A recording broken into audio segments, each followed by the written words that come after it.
This Three Beards Media podcast may contain mature themes and may not be suitable for all audiences.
All right, welcome back to another episode of In the Side of the Storm. I'm Dave Larson, where we talk all things Cyclones, and I'm here with my Storm teammates, partners in crime, Marcus Spicer and Brent Curvey. How are you guys? Doing good. How about you? I'm doing good. How about you, Brent? Well, I do have some complaints, but none that I'll share on it. Nah, I'm good, man. I'm good. Hey, this is a big Monday, This is a big day. We got a lot to talk about. We've got KU follow-up. We've got women who played today. We've got the men who are on right now. We've got our guy, Breece Hall, Al Lazard, who are playing right now on Monday Night Football. There's a lot to get to. Absolutely. All right, so let's talk Kansas football game. Did you guys watch it? I was there. You were on the sidelines, weren't you, Brent? I was there. Not on the sidelines. I don't get Brock Purdy treatment or Joel Landry treatment. I'll be in the stands. However, I was there. Man, it just the refs took control of the first half, in my opinion. And that just made it tough to overcome, man. We kind of struggled a little bit, and it's just tough to be there. But that second half, we felt like we came alive and things were working in our favor, but just couldn't, find a dub at the end of it all. What about you, Marcus? What'd you see? Yeah, pretty much the same thing. Sometimes I let my emotions get the best of me and start live tweeting, but I mean, some of it is just egregious as hell. We even got one troll that, got one follower on Twitter telling me to stick to basketball, like that got anything to do with being a football fan. But, that's neither here nor there. But there definitely were a handful of calls there that was, crazy. And, to all of us feel like, that definitely changed the dynamic of the game. So, coming out in the second half, we fought. The guys played extremely well in the second half as they tended to do. We always, get that one touchdown, 1.5 touchdowns back, 6 to 9 points, 10 points behind, and we're trying to claw our way back. But, we were very proud at the effort that they gave in the second half. It would have been nice to get that one. Kansas has come a long way as a football team, and we definitely know what that feels like. And like I said, we definitely would have loved to have had that one. Well, I think our little troll needs to hop on because I don't think they understand the passion that you have for football. Similarly, the passion that Brent has for basketball. They really need to start listening to this program. They need to, but dumb thugs, man. We don't pay them no mind. And Brent, I was like you. I was in the stands watching while my kid had a shirt off in the end zone, student section, watching the game. There really seemed to be 3 plays that stuck out to me. There was the pick six that really hurt. But it really seemed to be that the receiver miscommunication with Rocco. Of course, the kick return that was not out of bounds. That I get why the play was called, or I get that the play had to be stopped at that point at the 31-yard line. It was just an awful call to make. It was the wrong call to make. So I get that. and then Kansas just seemed to make all the right moves. We get within 3, Juicy Wiggles playing, the crowd's going wild, and then we see the 80-yard touchdown. Touchdown pass that they made. We come down. If memory serves me, then we scored field goal. Feel pretty good. The defense had a chance. We had them at 3rd and I think 4, 3rd and 3, and Kansas made a first down pass. We at that point we could have had the ball back with about 3 minutes left. I felt pretty good about that. Then Kansas gets another first down, that little jump pass that was made, and that really was the end of the game. But I agree, we just stumbled and bubbled our way in that first half. Had a shot in the second half. I really wish we could have pulled it out. Yeah, I mean the other play that I think either you or Ship or somebody pointed out here about that fumble, the one they snatched away from, was it 32 or was it a running back or something like that? But they didn't call it. They called it down, but they were allowing them to run for 15, 20 seconds after the pile got together. So it's one of those, you didn't hear the whistle, and we came out with the ball, and it's like, oh no, it's dead. That was the worst game. That was the worst home officiating I've seen in a long time, because we didn't get hardly any calls. Yeah, you have a little history with taking the ball and running the other way with it, don't you? Against Kansas for sure.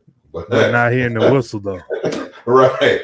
Yeah, man. That was kind of a little shady, man. I thought we'd get a couple of calls our way, man, but they just we were taking 2 and Kansas played well, back. Kansas, Marcus, you're right. Kansas has come a long way in the last 2 years. They earned it. They played well. They made the plays when they had to. We were just on the wrong end of some of those plays. Yep. So up next, BYU, we play them. It's at Provo, Utah, in the middle of the night for us. Marcus, just perfect timing for you. Have you decided, are you going up for the game? I know it's only 9 hours. No, I haven't decided yet. We're going to see what happens. I got some prior engagements I may have to attend this weekend, but we'll see how that works out. It is a nice drive. It's probably a good 5.5, 6, which isn't bad, but anything past 4 now, the kids get a little unruly and things like that. So we'll see. I understand. I remember those days. So tough game against Kansas. I think we're all a little bit disappointed. What do you guys anticipate seeing against BYU? Again, it's a late kickoff, 9:15 our time. Brent, what do you think how do you think the game's going to shape up? I think they'll, build on momentum that they created in the second half of that Kansas game. Well, I'm hoping so at any rate, and walk away with it. Seems like BYU has struggled so far.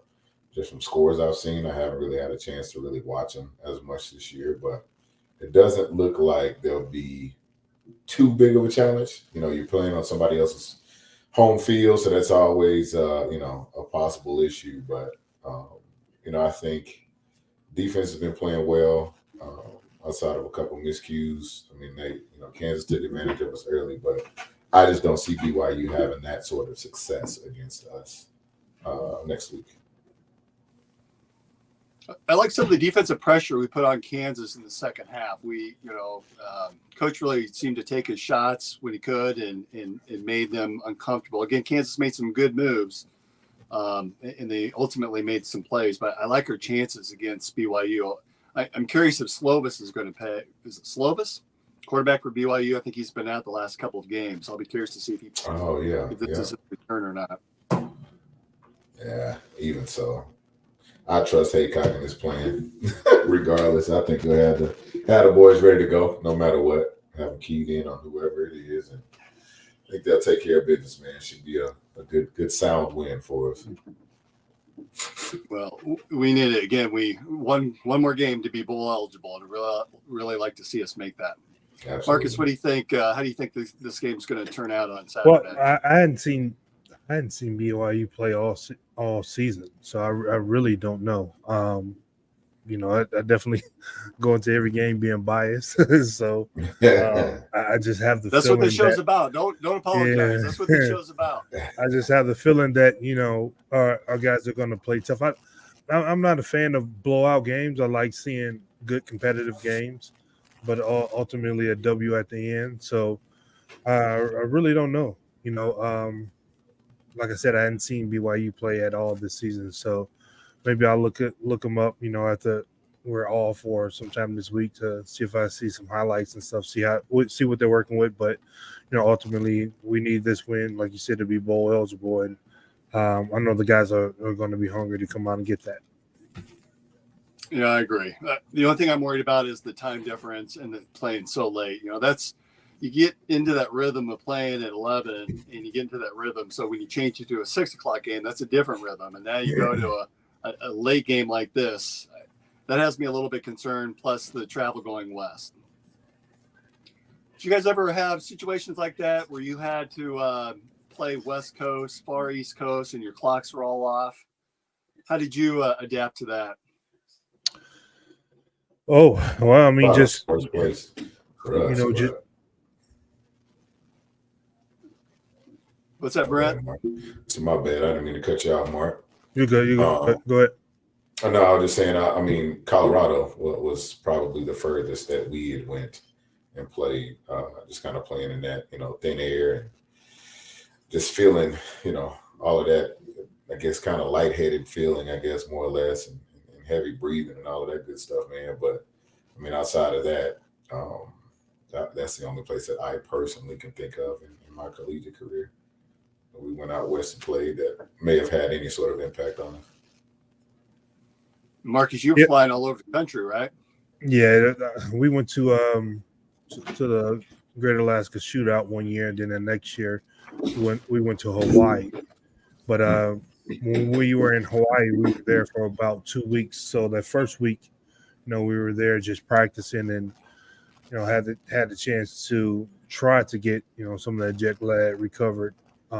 So by the time we started playing, it wasn't as bad as it was when we first got there. But the year before, when we were in Alaska, like I was thinking that the other day, I don't remember anything about that tournament trip, because it was just practice, sleep, trying to go out and play, trying to win the tournament and get back to Ames, and that was it.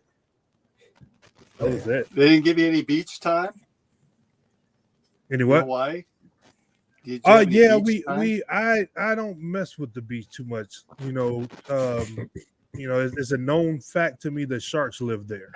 And people tend to laugh about that, but there was a couple of teams that was out there, specifically the University of Rhode Island was out there in that tournament, and one of the coach's wife got bit, not severely, but got bit in the buttocks by a shark, and I just remember thinking to myself, that's going to be a long flight home, with that bite mark. But we all went snorkeling or attempted to go snorkeling.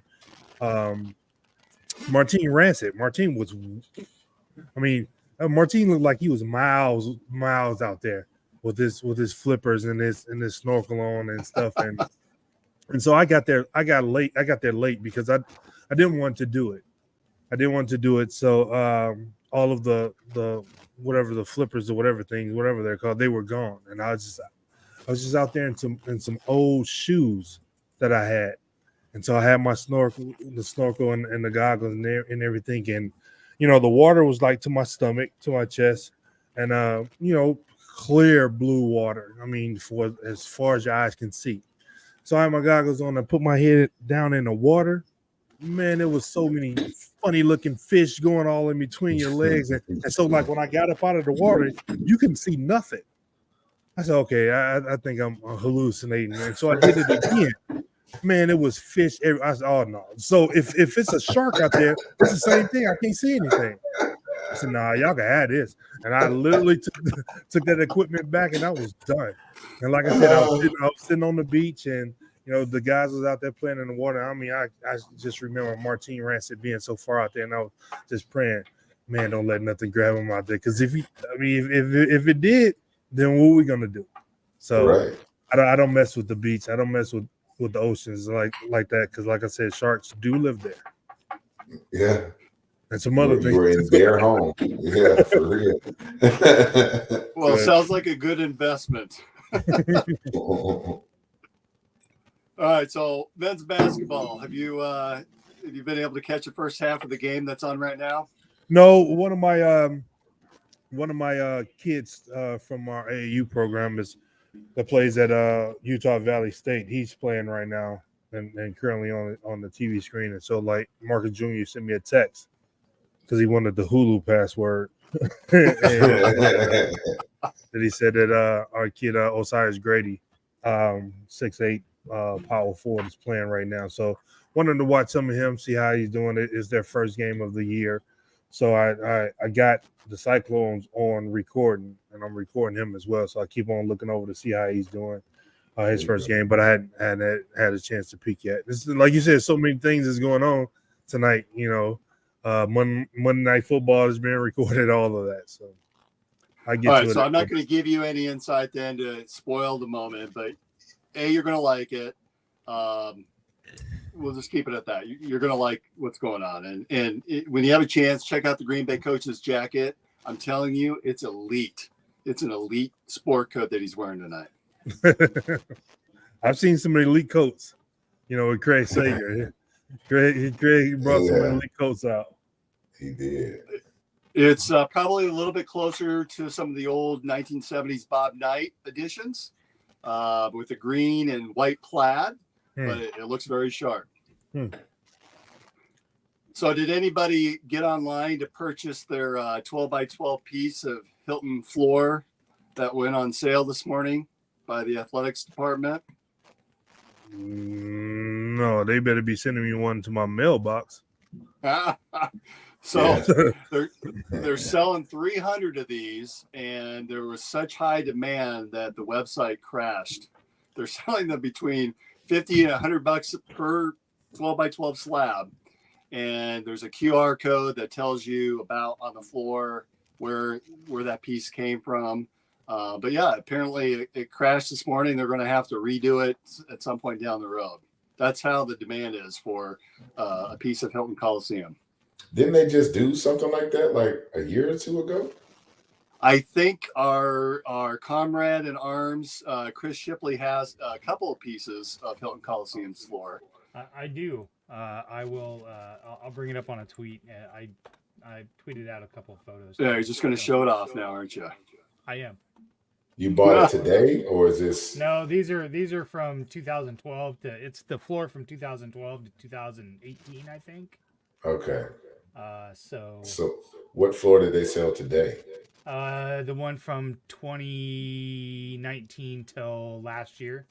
This is a new floor, I think. Damn, they just getting a new floor every couple of years. Right. Why are they? Money all over the place. But shit. Money all over the I know why. There's money to be made, so they don't. That's right. Money to be made. That's right. And we all know Jamie Pollard knows how to make money. Yeah. Nothing short of that. So Sorry, while Chris is doing that, pulling up his version of the floor from several years back, another Cyclone News, Dedrick Willoughby is being honored at the November 12th game. So I think that's this upcoming weekend against Idaho State. Not quite certain what they're going to be doing in recognition of Dedrick, but I think that's a pretty cool thing that they're able to do. Absolutely. Yeah, that was a sad time.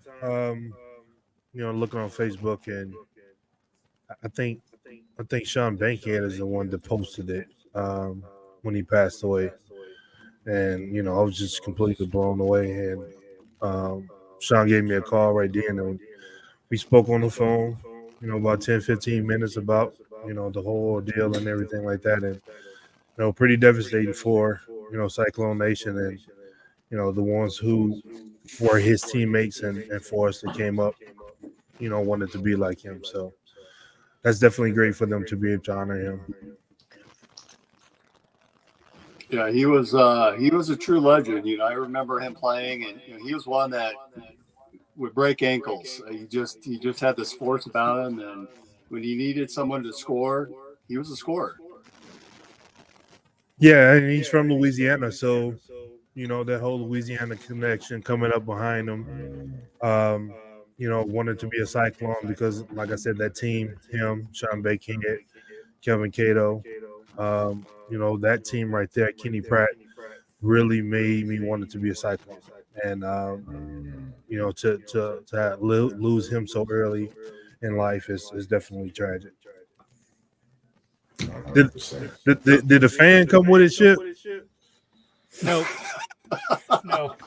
It's just this is my side table, and then I have this one out front. Keep all my remotes on, things like that. So, but yeah, I scored those from a friend of mine that had a hookup from Lindsay Fenley. So I do have a small piece. I do have a fairly decent sized piece left that I could probably allocate somewhere. Yeah, I wonder what happened to that, 99 2000-ish floor. Somebody is probably playing on it right now. That's right. Before Pollard got there, so somebody got that. So tonight being the first game of the season for the men and the women, Brett and Marcus, do you remember your first game playing for Iowa State, and what was going through your emotions? What were you feeling for your first game?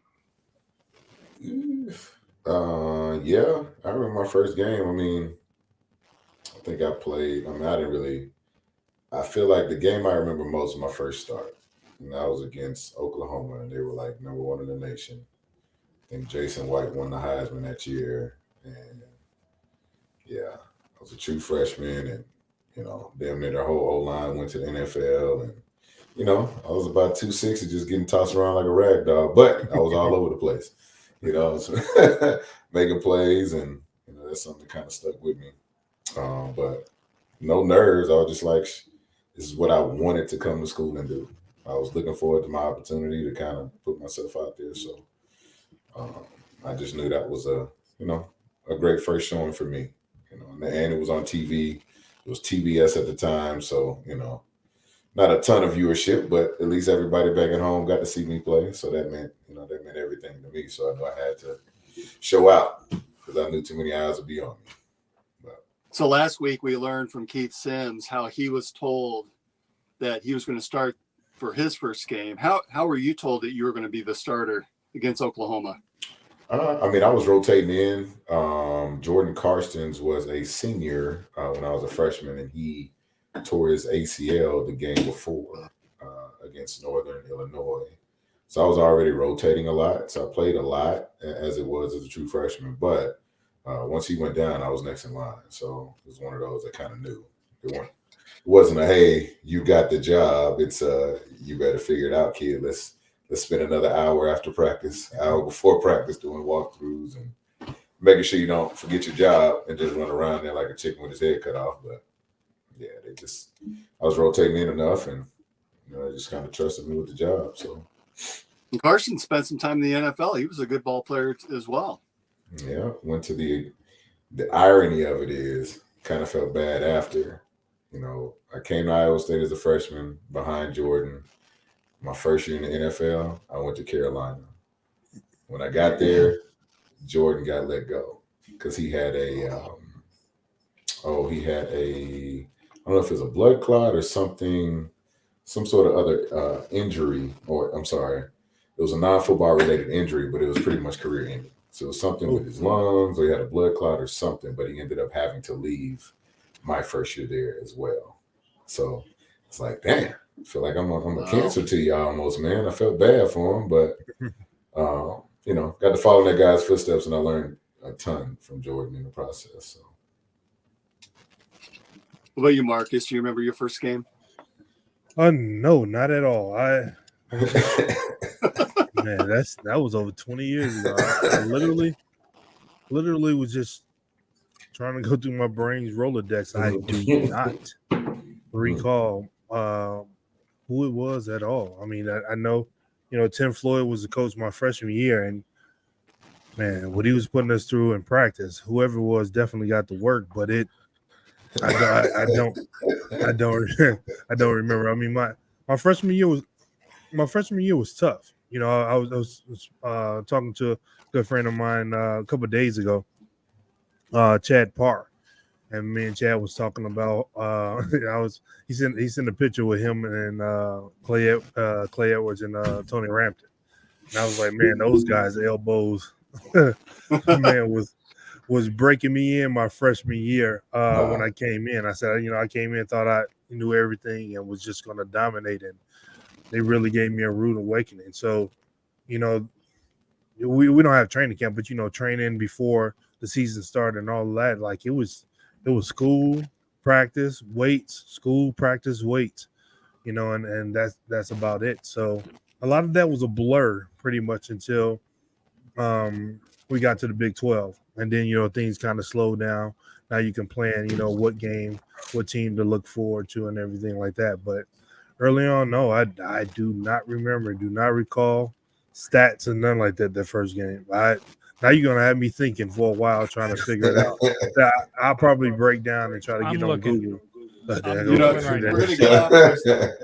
get off of this. You're gonna email and text everybody. I remember now.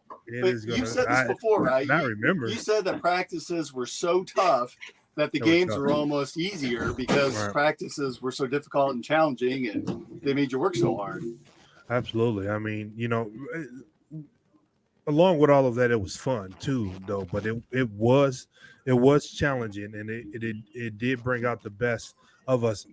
But the bottom line, it made us closer and kept us out of the streets from doing anything that we probably didn't have any business doing.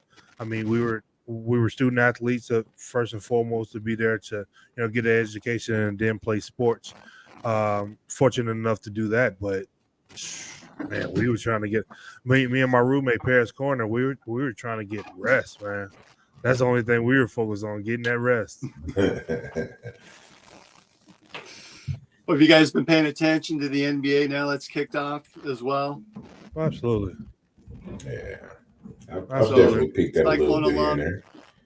Tyrese Halliburton's off to a hot start, I see. He's got, I think the other night he scored 43 points, 12 assists. I think his first 5 games of the year were triple-double.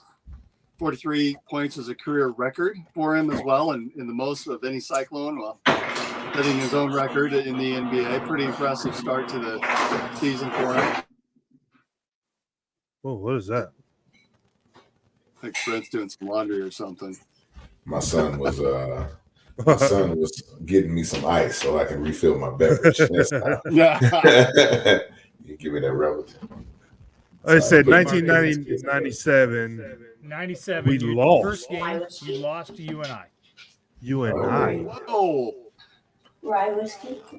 University of Northern Iowa. Yep. That was my first game, my freshman year. November 23rd, 1997. And here we are, November. That was in UNI. Right. Correct? Yes, I think so. Yep.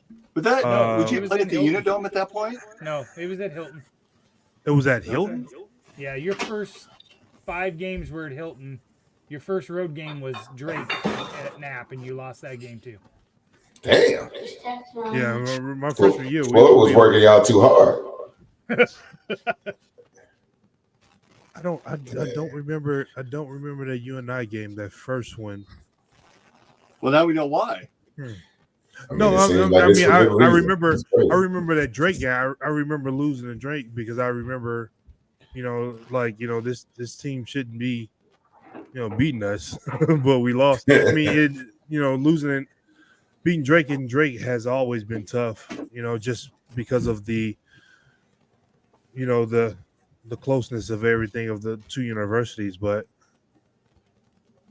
okay. Now the first game I do remember was the UT Arlington game. I thought for whatever reason that was the first game, but I don't remember that Northern Iowa game. Click on the well, I guess So you probably have I was at the- PTSD. And just put that from in what? your memory.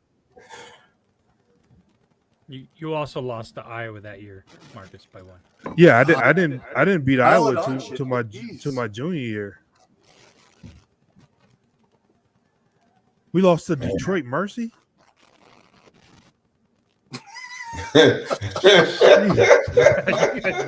He's like this whole He's like this whole freshman year. We can just exit from the memory. That I mean I that get it. that was me. Just coming in, just thinking, I'm here. I have arrived, and it's just that collegiate level is such a higher level than what people think and assume. And Yes. we got more players and stuff in. And the next year we got a little bit better, and then ultimately, Jamal Tinsley and Contrell Horton came in, and we ran with it after that. But I was the first struggle years after that Big 8 team, that Big 8 championship team had left. So that's a part of it. Man, that shit. We went 2-10 my freshman year, so I get it. We were terrible. Yeah, I think we finished 12 and 15 that year, 12 and yeah, because I remember Kenny Pratt giving me hell about having a losing record. And then I told him, I said, yeah, LG, I'm gonna change that in the next couple of years. So no, we weren't good at all my freshman year. 12 and 18. 12 and 18 out, yeah. I say 12, 15, 12 and 18. And you gave me 3 more losses. Just a plethora of good news. Hey, Ship, do you have the NBA in-season courts? Yeah, you sent them to me. I'll bring them up here. Give me a All little right, bit. so The tournament Marcus, courts. Yeah, have you seen these new courts that the NBA Yeah. is displaying for the first? Can anyone explain the in-season tournament, how that works? Well, I mean, it's in all of the pro leagues, and especially in the EuroLeague and different ACB in Spain and things like that, they always have these in-season like tournament, or they call them cups. It pretty much seems like before, the conference or the pool play for the championship really start. There's a cup every other weekend, and somebody handed somebody a trophy for something like that. So they call them cups. So with everything international, with the NBA, what they're trying to do, expand and broaden the horizons and everything with that, the borders and everything with that. They're trying to pick up the same intensity of having that kind of playing in the NBA. So it's just an in-season tournament. I mean, I think they came up with the idea last season, so it's fresh on everyone. So how to fit it in during the season and things like that, they have to try to figure that out. And so I guess they came up with the courts to identify that those are the tournament games, and whoever gets to the end of this, bracket of tournament or whatever, they, win, I guess, the $500,000 prize, which is a good prize because they're making billions off the tournament. So you might as well give the players, $500,000 for participating in it, considering it is a players' league. So we're still trying to figure out, what games are what. You got to look on the schedule and find out, which are going to be considered the tournament games. You just go from there. Brent, what do you think of these courts that they've got displayed? I think Ship's going to show the first one, which is Houston. It's kind of dope. It's almost like the NFL when they do their color rush stuff. I like it. It's a change. There's up, the man. greatest team ever, the Lakers. Sorry.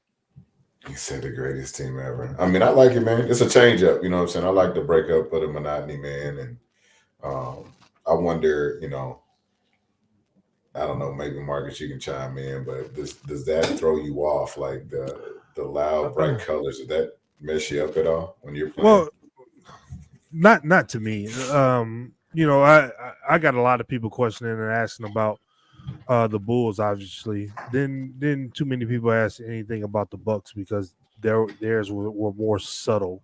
All we had is the green on the inside of there, but us for the Bulls was the whole court was red. But I kind of liked it. you know, where Marcus Jr. is playing like now down in Phoenix is a place called the Facility, and their courts are black. You know, so it was a different spin. Total court's black. You know, the kids love that different flair. You know, you're gonna have people that's gonna have opinion one way or the other. I mean, when you're a pro at that level, it really don't matter. I mean, you could take the nets off the basket, we still gonna shoot in it.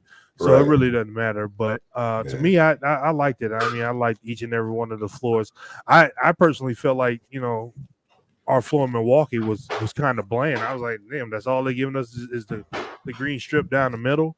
But you know, to considering, you know, what we had in Chicago, you know, how that was red. And then Miami, I think Miami court was, I thought Miami's was going to pop a little bit better, but it was more of a blander red, you know. So, yeah, I like it. Denver's court was, I think it was really, really blue. Oh, yeah. I didn't even see that one. I didn't even see that one. That's cool. Why are the colors, that's Houston. Where's the blue come from? That was the Elijah one days.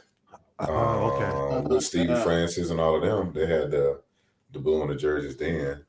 Hey, you're right. You're right. Yeah, I guess I never franchise Charles Barkley. Mm-hmm. Yeah, so I didn't see that one. Together, Brent, did you ever play in Boise on that blue turf? Yeah, I did not. I did not play in Boise, but you know, because Marcus talking about playing on the black courts. I think playing on that blue field would be awfully weird too. Yeah, Ship. See if you can Google the Facility. It's spelled PHH, and I guess the rest facility, like you would spell facility. So the PHH is the F, and then Facility is down in Phoenix, Arizona, or Tempe. But it's a black court. They were the Diamond Doves, right? Is that what that's your team, right? Yeah, and or is the Phoenix Prep Fire?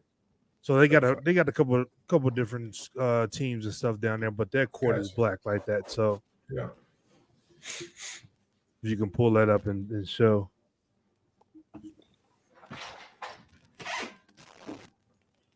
Yeah, so see, that's the court. Oh yeah, it's just really nice. It's really nice.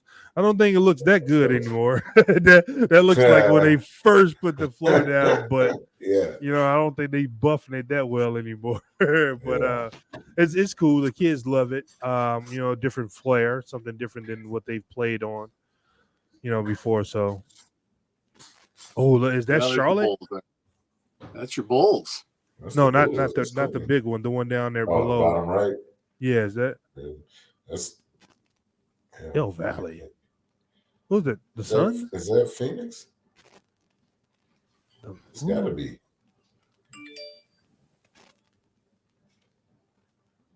It's got to be. Boston's is pretty solid. Boston's gonna always have just. It took them. Oh, that's trash. Yeah, that is. They just gave them the court. That's pretty dope. That lavender's not bad. Huh? Is that that's the old Spurs?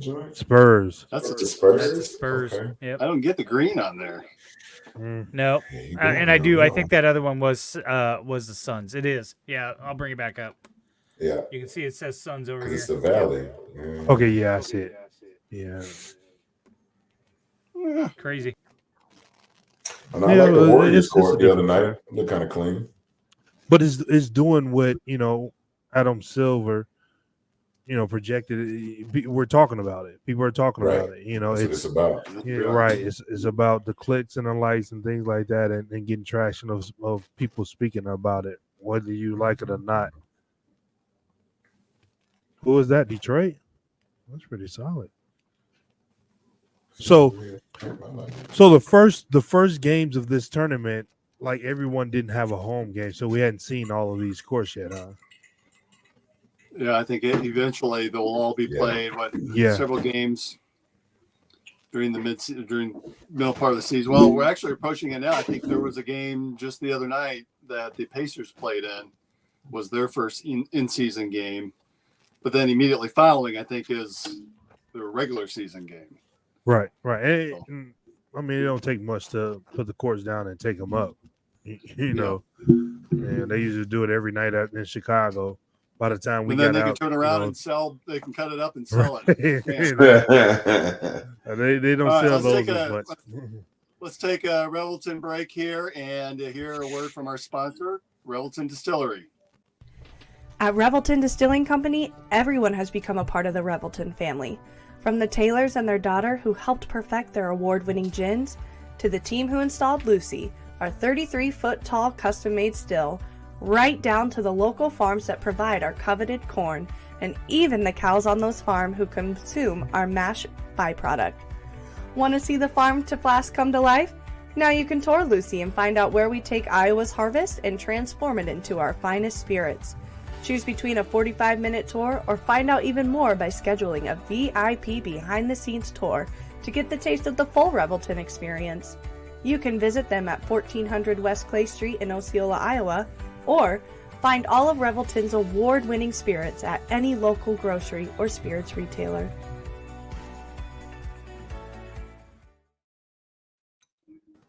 All right, thank you to Revelton. Yeah, I'm gone back to the Moldberry Gin tonight. We had 70-degree weather here today, so it feels more like spring than it does winter. Yeah, we had about 85, 86 today. It was real windy though. My sinuses are really kicking in with the dust. So this past week, longtime Indiana basketball coach Bob Knight died. Marcus, did you play against Coach Knight when he was with Texas Tech? Yes, when he was at Texas Tech, but one of my Chicago Bull teammate, AJ Guyton, played for him, and then my AAU teammate in high school, Kyle Hornsby, who's a heart surgeon now. But we played AAU basketball together, so he played for him as well. So definitely, heartbreaking to lose such a legend. It's just that old school coaching where it's a little bit different now, but everyone who played for him, no one is perfect. Either way, you want to slice it, but if you had the mental fortitude and the desire to play for a coach like that, I had two of them. Tim Floyd definitely was that way, and Larry Stacey was another level of that. So they both got the most out of me. I had Larry for 2 years, so he definitely got more. But that type of coaching, that type of mentality, really, really changes your life as a player and as a man. But things are, like I said, things are a little bit different now in terms of what you're able to do, and in no way, shape, or form did they do anything malicious or anything like that. It just was that hard-nosed, old-school coaching. And, we're getting away from that a little bit, and it's starting to reflect, down through the different generations now. So definitely a sad time to lose Coach Knight. So, we're all three dads. We have kids that have been athletes growing up and playing for other coaches. Do you think that style, there's still room for that style of coaching with today's athlete? Brent, what are your thoughts? No. And the only reason I say it is because, unfortunately, these kids are a lot softer, right? And not to be, not to talk bad or any of that stuff, but you cannot talk to these kids that way, because anything out of context or in their face, it's an immediate shutdown, and then it's an immediate social media post, and it's an immediate attack on the coach or any of the things that they do. So personally, I don't feel like they're not mentally tough enough, and a lot of that stems from what they see on their phones all day. They're exposed to way too much, way too fast, and they don't process things the way we did when we didn't have access to this information highway, right? So we knew what we saw, and that was it. Like, I'm sure, Marcus, when you were playing, if you had a hard-nosed coach, that's all you knew of what a coach was to be, because you didn't see, a million different, versions of a coach, right? But now it's like these kids say, oh, well, the coach is in my face. And guess what? Like, I've seen so many instances now where coaches are just like basically demanding respect from these kids, and the kids they got their phones out like this. Yeah, Right. or they're tucked away recording them, and then it's a viral moment and all of that stuff, man. They just can't handle it personally. Because I have to catch myself. I'm a coach too. And, it's one of those where I'm talking to the kids, like, as much as I love this, like, it doesn't bother me to not be a part of it, because Right. what's going to happen is you're going to respect me and listen to Right. me. Otherwise, you're going to have a rough go at it. And it's not just here, it's just in life in general. If you don't learn, the basic premise of that, then you're going to struggle going forward, for a lot of these kids. But yeah, I just think now in this generation, you can't, there's a select few kids that can, more impoverished kids that can deal with kind of the hard nose in your face coaching. But a lot of these kids, no, sir, there's no way. That's Yeah. a great My call. opinion. Social media, it's changed the game. You think about it, where we really caught wind of Coach Knight. You always heard stories growing up. You kind of heard fiery temper. You see him throwing a chair across the court. But when he had that incident with Neil Reed, that was caught on camera, and then all of a sudden it was all over the news. You couldn't get away from it. Yeah. And then you realized, oh, there is something going on here. Yeah, but like Brent said, like it's me too. Like, I've been coaching my oldest son. He graduated in 2016, so pretty much since 2015, 2016, and every stop, high school, AAU, and all of that I've been coaching in, I hadn't gotten a dime for it. So it's totally volunteer. So like you said, you're either going to respect me, and I'm trying to instill in you so you don't make the mistakes that I made, but at the same time you got to understand, like, how to deal with them, because it's such a shutdown culture. I remember Stevie Johnson saying I remember Stevie Johnson saying to me a few times, because Larry was intense. He was fiery, and he got on me the most because he wanted to see how I was going to respond, and how I responded was going to reverberate down through the rest of the team. So he always got on me the most. I mean, for anything, if the other team turned over the ball, he was like, "Damn it, Pfizer." I'm like, man, what that's like, I blocked the shot. You get on me for blocking the shot. Like, that's what I'm supposed to do. So whenever he got on me and he was fiery like that, I used to just look at him and not say anything.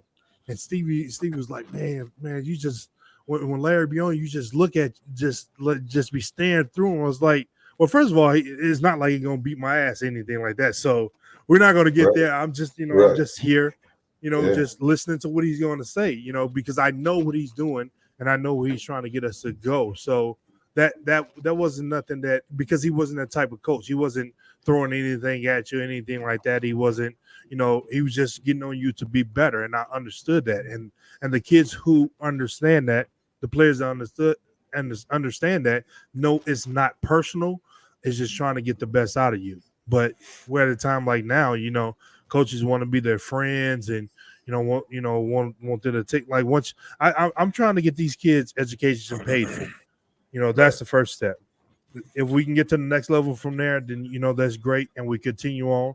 But that cycle just repeats itself for me, and just trying to help instill in them, like I said, a couple. My school is playing right now, or was playing right now, and a couple of the ex-alumni is playing my favorite sport in football, and I'm sitting up here watching, one of my ex-players. So it's the sacrifice that I make for the guys, the kids that I've instilled, and try to help them along, because if I feel like they have pro potential, or just to maximize where they are at in college, that's my goal as the volunteer coach that I've been for the last almost 10 years. Well, it's also about spending time with your sons too. That's, you don't get that Right. time back. So while you're not paid, in a way you're paid because of the opportunity to spend time with them. So that's a good thing. Something I tell, I kind of tell my son this tell my son this too. There's a couple of things. One is, you have to be super self-aware.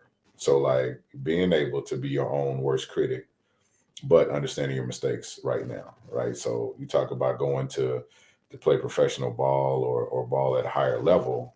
It's all a matter of detail. I know Marcus, you can speak to that too. It's the smallest things that you do or that you have to correct to be consistent, and then it's no longer an Consistent. issue, right? So Right. it's we talk a lot about that, like being able to, okay, you know what, man, I took a false step on this one. Like looking at yourself on film, break yourself down, see where you can improve. That way, when the coaches come at you in that film session, it's not a bash fest because you're like, yep, I've been here. Okay, you take what they tell you, and you keep it pushing.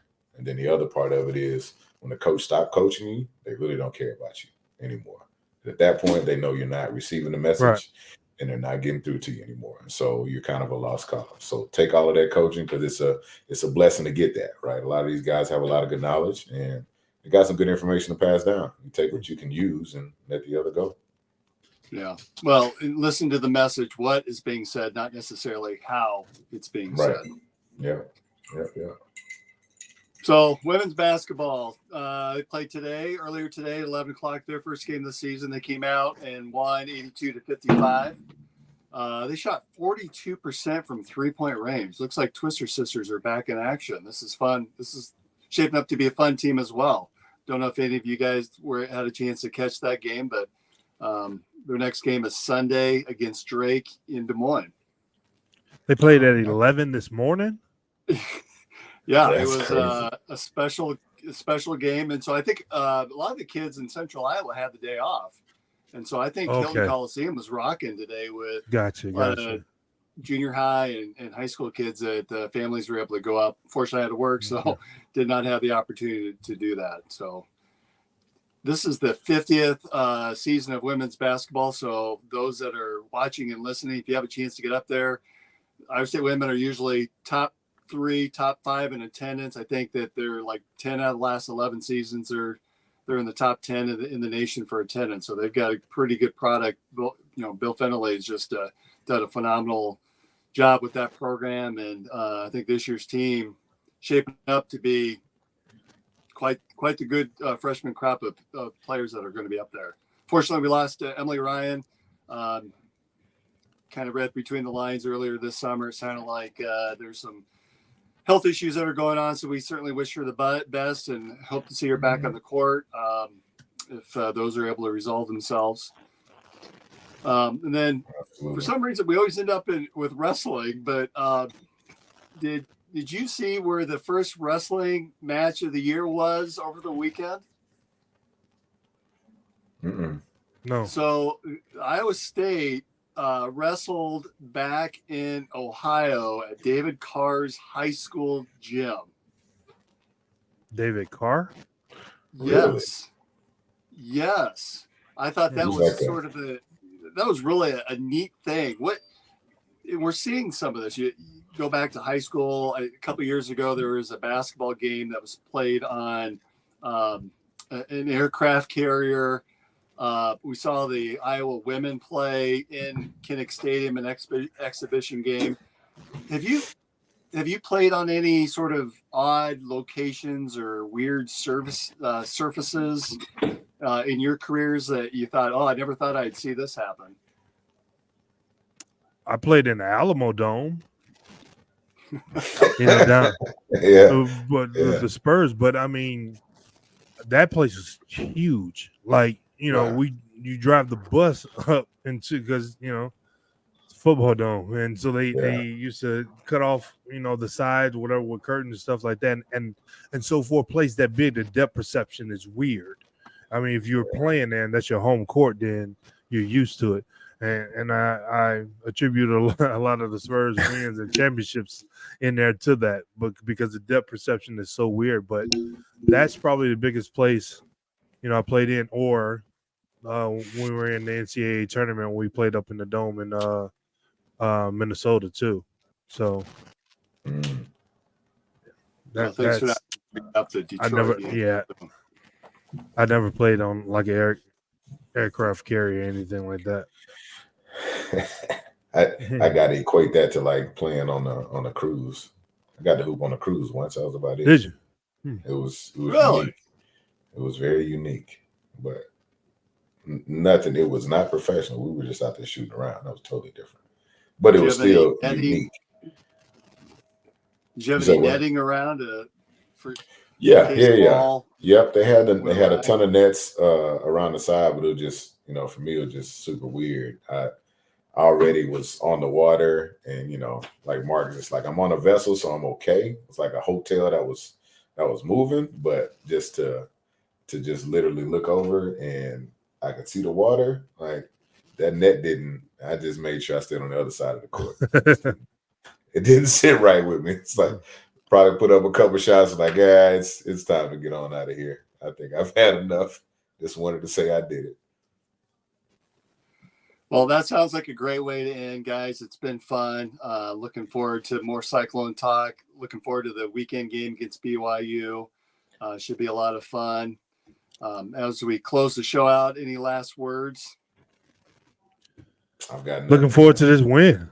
Looking forward to this win. Like you said, that'll be our 6th win. So getting that win, being bowl eligible, continue to, fight through the rest of the season and see what happens. And for the rest of the week, me just, watching all these sports that's colliding into each other and trying to figure out which one to watch, which one to record and all of that. That's it. Well, I know which one I'll be watching. I'll have toothpicks in my eyes to make sure I make it to the end. Guys, we will see you next week. And that's another edition of In the Side of the Storm. Have a That's great night, it. everyone.